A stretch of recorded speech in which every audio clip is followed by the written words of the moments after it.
अस्सलामुअलैकुम वरहमतुल्लाहि वबरकातुहू। आप देख रहे हैं टॉप 5 न्यूज़ यूट्यूब चैनल और आज 2 नवंबर 2024 है और आज दिन है हफ्ते का। नाज़रीन किराम, इस वक्त लबनान और इसराइल के दरमियान हालात बहुत ज़्यादा ख़राब हैं। लबनान से वक्फे से इसराइल पर रॉकेट्स ड्रोन से हमले हो रहे हैं, तो दूसरी तरफ इसराइल लबनान में जाकर मुख्तलिफ इलाकों पर हमले कर रहा है। आज की सबसे बड़ी खबर, जिस वक्त मैं वीडियो रिकॉर्ड कर रहा हूं, इस वक्त की जो आज की सबसे बड़ी खबर है, और इस वक्त इसराइल के अंदर ये शाम का वक्त है और शाम के 5:30 बजे हैं। रिपोर्ट्स मेरे सामने हैं कि इसराइल ने लबनान के दारुल हुकूमत बैरूत में वाक़े ज़ाहिया इलाके पर शदीद बमबारी की है और इस बमबारी के अंदर हिज़्बुल्लाह के अहम ठिकाने तबाह करने का ऐलान किया है। ये इसराइली मीडिया रिपोर्ट कर रहा है और इस वक्त अमलन इंटरनेशनल मीडिया और लबनानी मीडिया भी रिपोर्ट कर रहा है कि लबनान के बैरूत इलाके पर इसराइल की शदीद बमबारी हो रही है। दूसरी तरफ नाज़रीन किराम, आज की जो एक और बड़ी खबर है जिसने एक तरह से लबनान में हिज़्बुल्लाह ग्रुप को हिलाकर रख दिए है। खबर यह है, इसराइली मीडिया रिपोर्ट कर रहा है कि Israeli commando set to nab top Hezbollah naval commander in north Lebanon raid के इसराइली कमांडो फोर्स ने एक बड़ा ऑपरेशन किया है और उस ऑपरेशन में इसराइली फोर्सेस, इसराइली फौजी कमांडोज लबनान के अंदर उतरे हैं, लबनान में घुसे हैं और वहां उन्होंने घुसकर एक हिज़्बुल्लाह के सीनियर कमांडर को गिरफ्तार कर लिया है और बताया जाता है कि ये उन्हें जिंदा गिरफ्तार किया गया है। इस वक्त जो रिपोर्ट्स मेरे सामने आ रही हैं, इनके मुताबिक जो हिज़्बुल्लाह की नेवल फोर्स थी उसके जो टॉप ऑफिशियल थे, टॉप जो मेंबर थे, इमाद अमहज उनका नाम बताया गया है। बताया जाता है कि उन्हें इसराइली फ़ौज ने ज़िंदा गिरफ्तार कर लिया है। इसराइली मीडिया रिपोर्ट कर रहा है और अरब मीडिया भी रिपोर्ट कर रहा है कि ये जो हिज़्बुल्लाह का जो कमांडर पकड़ा गया है, ये नेवल एक्टिविटीज़ में इसके पास मालूमात थी, यानी इस हिज़्बुल्लाह के कमांडर के पास अहम मालूमात थी और इसराइली फ़ौज ने उसे ज़िंदा पकड़कर उससे हिज़्बुल्लाह की जो नेवल एक्टिविटीज़ हैं उनके बारे में मालूमात और तफ्तीश वगैरह करना शुरू कर दी हैं। और ये एक तरह से अब तक का हिज़्बुल्लाह के लिए बहुत बड़ा नुकसान है कि उनका एक बड़ा सीनियर कमांडर जो है वो इसराइल के हाथों गिरफ्तार हो चुका है। दूसरी तरफ नाज़रीन किराम, जनूबी लबनान के अंदर इस वक्त हालात बहुत ख़राब हैं। जनूबी लबनान जहां पर इसराइली फ़ौजें पिछले 1 महीने से दाखिल हैं, बताया जाता है कि वहां पर शदीद झड़पें चल रही हैं, शदीद लड़ाइयां हो रही हैं और हालात काफ़ी गड़बड़ हैं। और फिर जो वक्फे से इसराइल पर लबनान से हमले हो रहे हैं मिसाइलों के या ड्रोन्स के, उसमें आज के दिन बाज़ अरब मीडिया और लबनानी मीडिया और इसराइली मीडिया की रिपोर्ट्स के मुताबिक कम से कम 2 दर्जन से ज़ायद जो शहरी हैं या तो वो ज़ख्मी हुए हैं। 2 दर्जन से ज़्यादा जो शहरी हैं वो इसराइल के अंदर होने वाले रॉकेट्स या ड्रोन अटैक की वजह से ज़ख्मी हुए हैं। ये इसराइली मीडिया और अरब मीडिया रिपोर्ट कर रहा है।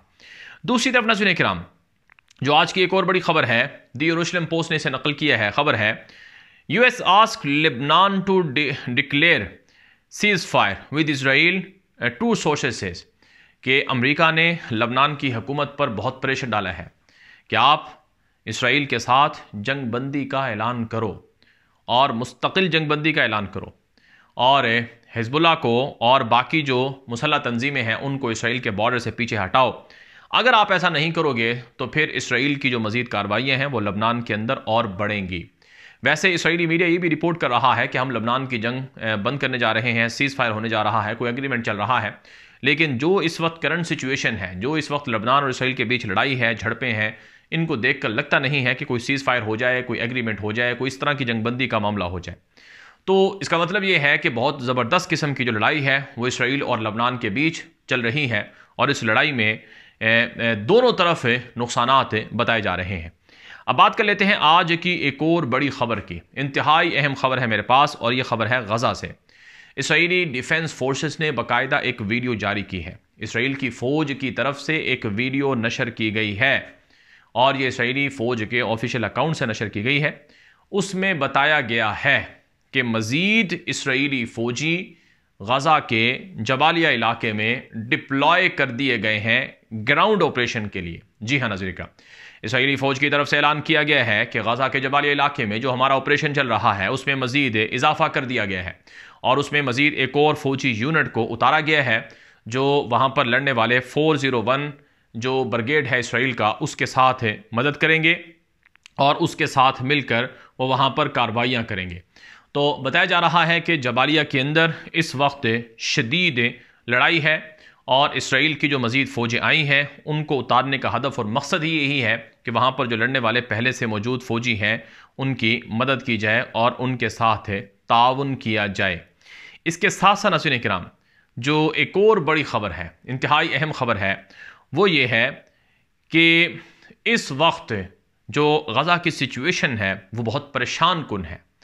गज़ा में जो पिछले 24 घंटे में लड़ाई हुई है और जैसा कि गज़ा की वजारत सेहत भी रोज़ाना अनाउंसमेंट करती है और इंटरनेशनल मीडिया भी इसे रिपोर्ट करता है, वो ये है कि गुज़श्ता 24 घंटों में तकरीबन 250 से भी ज़्यादा लोग जो हैं वो मुतासर हुए, यानी ज़ख्मी या फिर जा भाग हुए हैं गज़ा के अंदर।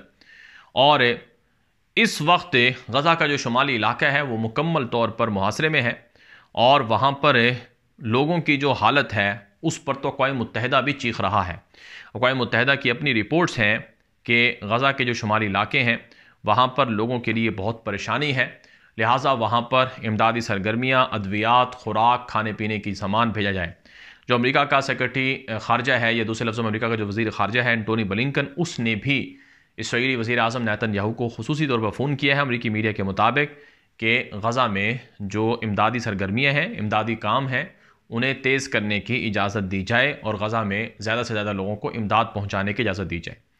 तो एक तरफ गज़ा में लोगों की हालत बहुत बुरी है, तो दूसरी तरफ गज़ा के अंदर मज़ीद इसराइली फ़ौजें डिप्लॉय कर दी गई हैं और इसके साथ साथ नाज़रीन किराम, जो गज़ा के ख़िलाफ़ है या दूसरे लफ्ज़ों में जो मिस्र है, जो मिस्र का बॉर्डर गज़ा के साथ जुड़ा हुआ है, वहाँ से ह्यूमैनिटेरियन जो एड है वो उस तरह से नहीं आ रही है।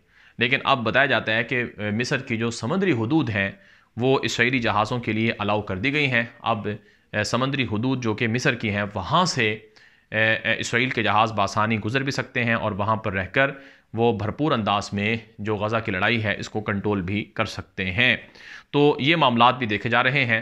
नाज़रीन इकराम, जो गज़ा की जंगबंदी का मामला है इस हवाले से भी बहुत सी चीज़ें सामने आई हैं कि गज़ा की जो लड़ाई है इसको रोकने के लिए पसे पर्दा बहुत सी कोशिशें चल रही हैं, लेकिन अभी तक कोई भी कोशिश नतीजा खेज नहीं हो सकी है। और रिपोर्ट्स बता रही हैं कि जब रिसेंटली जो मुज़ाकरात हुए हैं कतर में वो नतीजा खेज नहीं हुए हैं। अगले राउंड का कहा गया था कि वो मिस्र में शुरू होगा, लेकिन अभी तक वो भी राउंड शुरू नहीं हुआ है। और फिर नाज़रीन किराम, आज की एक और बड़ी ख़बर है मेरे पास है, जो इसराइल के साबिक़ वज़ीर आज़म है एहोद बाराक, उनका एक इंटरव्यू नशर हुआ है इसराइली मीडिया पर, जिसमें उन्होंने कहा है कि पहले इसराइल की बड़ी धाक होती थी, इसराइल का एक बड़ा रोब और दबदबा होता था मशरिक़ वस्ता में, जिसकी वजह से उर्दन और मिस्र जैसे मुल्क भी वो इसराइल के साथ अमन मुआहिदा करने पर मजबूर हुए थे। लेकिन जब से 7 अक्टूबर हुआ है और जब से लड़ाई शुरू हुई है तब से अब तक इसराइल का जो रोब और दबदबा है ना सिर्फ वो ख़त्म हुआ है, बल्कि फ्यूचर में अब इसराइल के जो सिक्योरिटी है या इसराइल का जो हिसार है वो और ज़्यादा कमज़ोर हुआ है। अब लाखों लोग हैं जो इसराइल की तरफ है और उसने कहा कि छुरियाँ उठाकर एक तरह से चल रहे हैं। ये इसराइली वज़ीर आज़म एहोद बाराक का ये बयान है, ये इंटरव्यू है जो उसने मीडिया को दिया है। उसके कहने का मतलब ये था कि इसराइल इस लड़ाई के बाद पहले से ज़्यादा कमज़ोर हुआ है और उल्टा ज़्यादा इसराइल को नुकसान हो रहा है। बहरहाल स्वीकार अब तक की अहम मालूमात हैं, खबरें हैं जो अब तक पहुँचाई गई हैं। हमारा टॉप 5 न्यूज़ यूट्यूब चैनल है, नया यूट्यूब चैनल, इसे फॉलो करें, सब्सक्राइब करें, आगे नशर करें। हमारे मुतबादिल यूट्यूब चैनल्स भी हैं जिनमें से GNM न्यूज़ है, उसे भी सब्सक्राइब कर लें। हमारा तीसरा यूट्यूब चैनल खबरों की दुनिया है, उसे भी सब्सक्राइब करें। और इसके साथ साथ हमारे एक्स अकाउंट को, सोशल मीडिया में हमारे टेलीग्राम चैनल को, व्हाट्सअप चैनल को, व्हाट्सअप के ग्रुप्स को भी फॉलो कर लें। इजाज़त दीजिए, अस्सलाम वालेकुम रहमतुल्लाहि व बरकातुहू।